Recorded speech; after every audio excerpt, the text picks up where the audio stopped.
Hi friends, welcome to my YouTube channel rough notes. So rough notes లో అన్ని topic నుంచి reasoning, arithmetic and GK and quantity వీటన్నిటి నుంచి videos daily regular వస్తున్నాయి. So everyday one video regarding GK. So ఈ రోజు మనం discuss చేసుకునే GK 7th December. So 7th December GK మనం డిస్కస్ చేసుకున్నాం. అయితే 7th డిసెంబర్ ఏమేమి జరిగాయి, సో ఏమేమి ఇండియాలో, వరల్డ్ వైడ్ లో అండ్ స్పోర్ట్స్ లో, సైన్స్ లో ఇలాంటి వాటిలో ఏం అప్డేట్స్ ఉన్నాయి, ఆ అప్డేట్స్ నుంచి మనకి ఎగ్జామ్ కి ఎలా ఉపయోగపడతాయి ఇవన్నీ చూద్దాం. రండి ఫ్రెండ్స్, ఓకేనా. First, Bharatiya Vayuyan Vidheyak passed, civil aviation minister hails milestone. So Bharatiya Vayuyan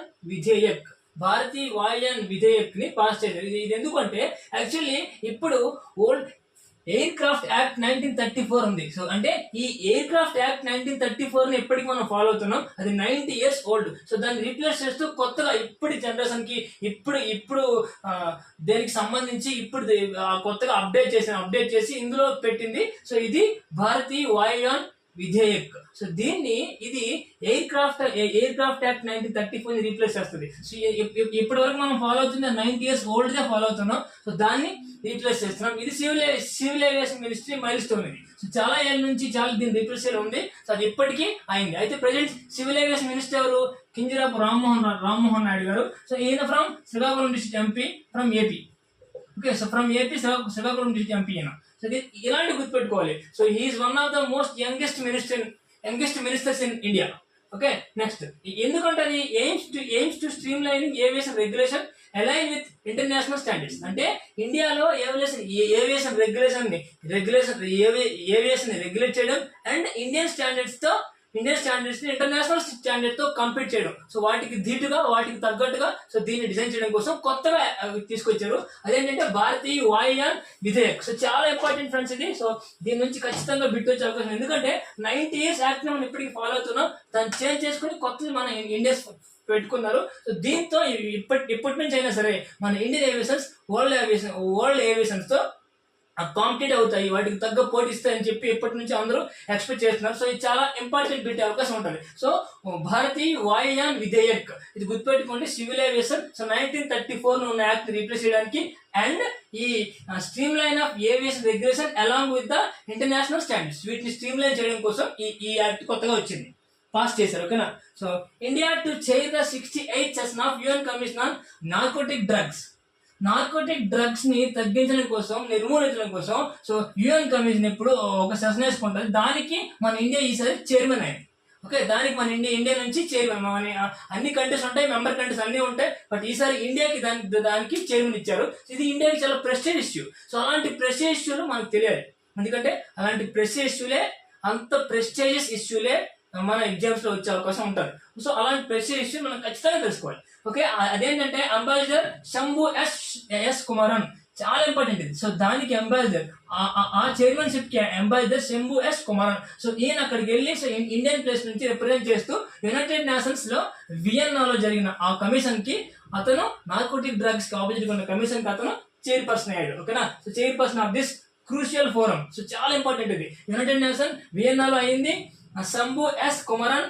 so 68th session of UN commission on narcotic drugs. So drugs చాలా ఎక్కువైపోతున్నాయి కదా, సో దాన్ని నిర్మూలించడం కోసం సో ఇలాంటివి యునైటెడ్ నేషన్ మొత్తం వరల్డ్ వైడ్ గా జరుగుతూ ఉంటాయి. సో అందులో ఈసారి మన ఇండియాకి చైర్మన్షిప్ వచ్చింది.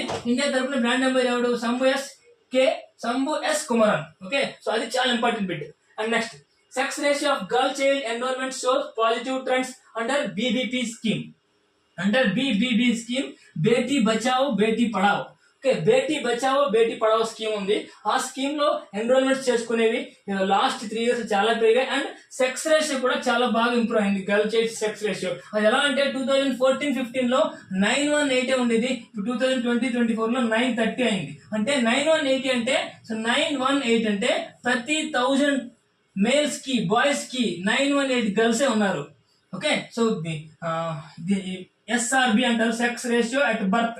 అంటే బర్త్ లెవెల్లో సో ప్రతి 1000 బాయ్స్ కి 918 గర్ల్సే ఉండేవారు ఎప్పుడు 2014-15 లో. అది ఇప్పుడు ఎంత అయింది? 930 అయింది. బట్ స్టిల్ ఇంకా చాలా పెరగాలి. బట్ ఇండియాలో సో ఈ పెరుగుదల కూడా చాలా ప్రశంసనీయ దగ్గర విషయం, అంటే చాలా గొప్ప విషయం ఇది, ఎలాంటి పెరుగుదల కూడా. సో దీని వెనక ఉన్న స్కీమ్ ఏంటంటే బీబీబీపీ, అంటే బేటీ బచావో బేటీ పడావో. సో ఆ స్కీమ్ లో చాలా ఉంటాయి. సో గర్ల్స్ కి ఫ్రీగా ఎడ్యుకేషన్ ఇవ్వడం 14 years వరకు. సో ఇలాంటి రకరకాల స్కీమ్స్ అందులో ఉన్నాయి. సో ఆ స్కీమ్ వల్లే ఈ సక్సెస్ కూడా పెరిగిందని చాలా మంది చెప్తూ ఉంటారు. అది చాలా మంచి స్కీమ్ అది. సో ఈ రోజు ఆ స్కీమ్ కోసం మాట్లాడుకోవచ్చు, ఎందుకంటే సక్సెస్ రేషియో చాలా పెరిగింది. 2014 కంటే ఇక్కడ ఆల్మోస్ట్ 930 అయింది. గుర్తుపెట్టుకుని ప్రజెంట్ సక్సెస్ రేషియో 930 అయింది. ఓకేనా. సో ఇలాంటి ఇంపార్టెంట్ విషయాలు మనం బాగా గుర్తుపెట్టుకుంటేనే ఎగ్జామ్ లో సాల్వ్ చేయగలం. Next, Nebraska declares December 6th as the Mahatma Gandhi remembrance day. Nebraska అనేది యుఎస్ఏ ఒక స్టేట్.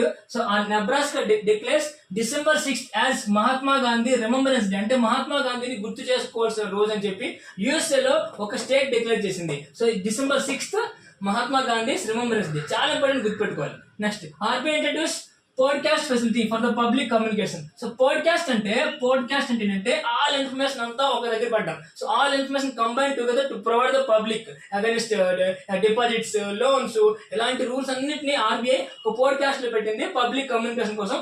ఆర్బీఐ దాన్ని ఇంట్రడ్యూస్ చేసింది కొత్తగా. ఓకేనా. Next, RBI enable small finance banks to offer pre sanction credit card via UPI. So pre sanction credit card అంటే ఏంటంటే small finance banks ఇండియాలో కొన్ని ఉన్నాయి. ఐ థింక్ 10 ఉన్నాయి అనుకుంటా. ఈ స్మాల్ ఫైనాన్స్ బ్యాంక్స్ కి ఎన్నాళ్ళు ఓన్లీ డిపాజిట్స్ తీసుకునే రైట్ మాత్రమే, అడ్వాన్స్ ఇచ్చే లోన్స్ ఇచ్చే రైట్ లేదు ఎవరికి స్మాల్ ఫైనాన్స్ బ్యాంక్స్. కానీ ఫస్ట్ టైం ఆర్బీఐ ఏం చెప్పింది, మీ స్మాల్ ఫైనాన్స్ బ్యాంక్ వాళ్ళు కూడా ప్రీ అప్రూవ్డ్ క్రెడిట్ కార్డ్ ఇచ్చుకోండి, pre sanction credit card through UPI, united payment interface. So united payment interface నుంచి మీరు ప్రీ శాంక్షన్ క్రెడిట్ కార్డ్ ఇచ్చుకోవచ్చు. It's a type of loan.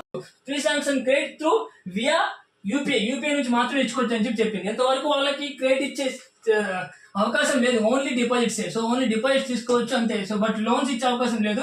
ఇప్పుడు స్మాల్ ఫైనాన్స్ బ్యాంక్స్ కి credit card ఇచ్చుకోవచ్చు, pre sanction credit card through UPI only. ఓకేనా. Next, RBI leads global gold purchase with record reserve surge. Global gold purchase అంటే so gold ని online లో purchase చేయడం. సో ఇప్పుడు ఉంటది కదా, సో స్టాక్ లాగా గోల్డ్ కూడా ఉంటుంది. ఈ రోజు మనం గోల్డ్ ఆన్లైన్ లో ఒక 2 grams పర్చేస్ చేసుకుంటే సో ఒక 2 months 3 months తర్వాత దాని వాల్యూ పెరిగితే మనం సేల్ చేసుకోవచ్చు, మళ్ళీ పర్చేస్ చేసుకోవచ్చు. ఇలా గోల్డ్ రిజర్వ్స్ ఉంటాయి. సో అలా ఇండియాలో గోల్డ్ రిజర్వ్స్ అనేవి ఎంత ఉన్నాయంటే ప్రెసెంట్ 77 tons ఉన్నాయంట. ఆన్లైన్ గోల్డ్ రిజర్వ్ 77 tons ఉన్నాయి. అది ఎప్పుడు జనవరి నుంచి అక్టోబర్ 24 లో ఇంత 77 tons అని అయింది. అది వరల్డ్ రికార్డు. ఏ కంట్రీ యొక్క సెంట్రల్ బ్యాంక్ దగ్గర కూడా అన్ని గోల్డ్ రిజర్వ్స్ లేవు. మన ఇండియా దగ్గర అంత గోల్డ్ రిజర్వ్ ఉంది. రిజర్వ్ సర్జ్, ఆ సర్జ్ అనేది అంత ఉంది. సో ఇండియా దగ్గర ఓన్లీ ఈ 6 months లోనే 77 tons ఆఫ్ గోల్డ్ అనేది ఆన్లైన్ లో ఖరీదు చేసుకున్నారు, ఆన్లైన్ లో పర్చేస్ చేసుకున్నారు. సో దాన్ని ఏ సెంట్రల్ బ్యాంక్ ఆఫ్ ఏ స్టేట్ ఏ కంట్రీ సెంట్రల్ బ్యాంక్ కూడా అన్ని గోల్డ్ రిజర్వ్స్ లేవు. సో అది రికార్డ్. అది గుర్తుపెట్టు, ఎలాంటి మైల్ స్టోన్స్ గుర్తుపెట్టుకో, ఎందుకంటే ఆర్బీఐ దగ్గర అంత గోల్డ్ ఉంది. సో వరల్డ్ లో ఎక్కడా లేనంత ఆన్లైన్ గోల్డ్ మన ఇండియాలో ఉంది, ఆర్బీఐ దగ్గర ఉందంటే చాలా పెద్ద విషయం. ఎవరైనా సరే మన వైపు చూడాల్సిందే. సో అలాంటి విషయం అంటే మనం గుర్తుపెట్టుకోవాలి. Next, India's employment growth, unemployment rate falls from 6% to 3.2% in 7 years. Okay, last 7 years 2017 నుంచి ఇప్పటి వరకు. సో 2017 లో అన్ఎంప్లాయ్మెంట్ రేట్ 6% ఉంటే ఇప్పుడు ఓన్లీ 3.2% ఉంది. సో 3.2% ఉంది. ఎందుకంటే after Covid pandemic so job లేకపోయినా సరే సంపాదించవచ్చు అనేది ఎక్కువైంది అనమాట. సో ఆ వేస్ ఎక్కువే. సో ఆన్లైన్ జాబ్ చేయడం, ఆన్లైన్ ఇలాంటి వేస్ ఎక్కువే కాబట్టి సో 2017 తర్వాత 7 years లో ఈ అన్ఎంప్లాయ్మెంట్ రేట్ 6% నుంచి 3.2 వచ్చింది. Present unemployment rate of India only 3.2%. So ఇది కూడా చాలా ఇంపార్టెంట్, ఎందుకంటే ఇండియాకు ఉన్న ప్రాబ్లమ్స్ లో అన్ఎంప్లాయ్మెంట్ ఒకటి.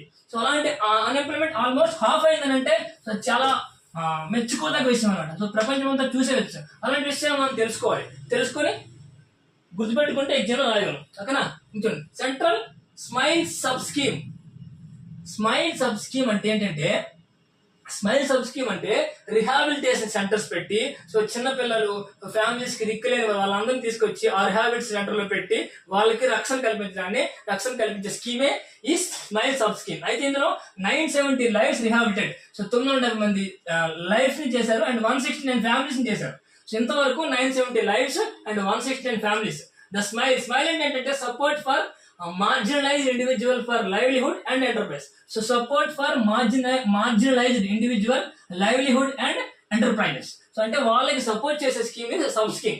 ఇది central government initiative aimed at the comprehensive rehabilitation of the individuals including children engage in begging. So begging చేసుకునే చిల్డ్రన్స్ ని కూడా తీసుకొచ్చి రిహాబిలిటేషన్ సెంటర్ లో పెట్టి వాళ్ళకి రక్షణ కల్పించే ఉద్దేశమే ఈ స్కీమ్ ది. అయితే ఇంతవరకు 970 లైఫ్స్ ని 169 ఫ్యామిలీ రిహాబిలిటేషన్ ని వాళ్ళు సేవ్ చేశారు. సో అయితే ఇంప్లిమెంట్ అక్రాస్ 81 సిటీస్, మొత్తం త్రూ అవుట్ కంట్రీలో 81 సిటీస్ లో ఇంప్లిమెంట్ చేశారు. So 26 states and UTs. అయితే union minister for social justice and empowerment doctor Virendra Kumar. ఇదంతా దేని కిందకి వస్తుందంటే ministry of social justice and empowerment. So social justice and empowerment కిందకి వస్తుంది. అయితే social justice and empowerment minister ఎవరంటే వీరేంద్ర కుమార్. ఓకే, సో ఈ వీరేంద్ర కుమార్ గారి దీనిలోనే డైరెక్షన్ లోనే ఈ స్మైల్ సబ్ స్కీమ్. స్మైల్ అంటే ఏంటి అడగొచ్చు, గుర్తుపెట్టుకోవాలి. Support for marginalized individual for livelihood and enterprise. So ఈ స్మైల్ 970 అండ్ 169 81 సిటీస్ లో ఇంప్లిమెంట్ చేశారు, including the children's engage in begging. అంటే బెగ్గింగ్ చేసుకునే వాళ్ళని కూడా రిహాబిలిట్ చేసే సెంటర్స్ ఇవి స్కీమ్ ఇది. ఓకేనా. Next, Adani group two invest $2 billion in European see ports లో ఈ అదానీ గ్రూప్ అనేది ఇండియన్ గ్రూప్, వాళ్ళు $2 billion ని ఇన్వెస్ట్ చేస్తున్నారు అక్కడ సీ పోర్ట్ ని కన్స్ట్రక్ట్ చేయడం కోసం, అక్కడ నుంచి ఇండియాకి ఏమైనా తీసుకుని ఇంపోర్ట్ ఎక్స్పోర్ట్ చేయడం కోసం. సో ఈ అదానీ గ్రూప్ అక్కడ $2 billion ని ఇన్వెస్ట్ చేస్తున్నారు అక్కడ యూరోపియన్ పోర్ట్స్ లో. Okay, next, armoured forces flag day December 7th. గుర్తుపెట్టుకోవాలి, బాగా గుర్తుపెట్టుకోవాలి. ఖచ్చితంగా ప్రతి ఎగ్జామ్ లో ఒక డే అడుగుతాడు ఖచ్చితంగా అడుగుతారు ప్రతి ఎగ్జామ్ లో. So December 7th is the armoured force flag day. మీరు డే తెలుసుకోవాలంటే సో ఖచ్చితంగా అడుగుతారు. మీ ఎగ్జామ్ కి ముందు ఒక 6-7 months లో అన్ని డేస్ మీరు బాగా గుర్తుపెట్టుకుంటే ఈ క్వశ్చన్ అటెంప్ట్ చేయగలరు. ఒక క్వశ్చన్ మీ పాకెట్ లో ఉన్నట్టే. Armoured forces flag day for 2024 December 7. ఎందుకంటే to honour the value, sacrifice and dedication of the Indian armoured forces ని హానర్ చేయడం కోసం December 7th armoured forces flag day. గుర్తుపెట్టుకోండి, armoured forces flag day December 7th. Okay, next, UN general assembly declares December 21st as world meditation day.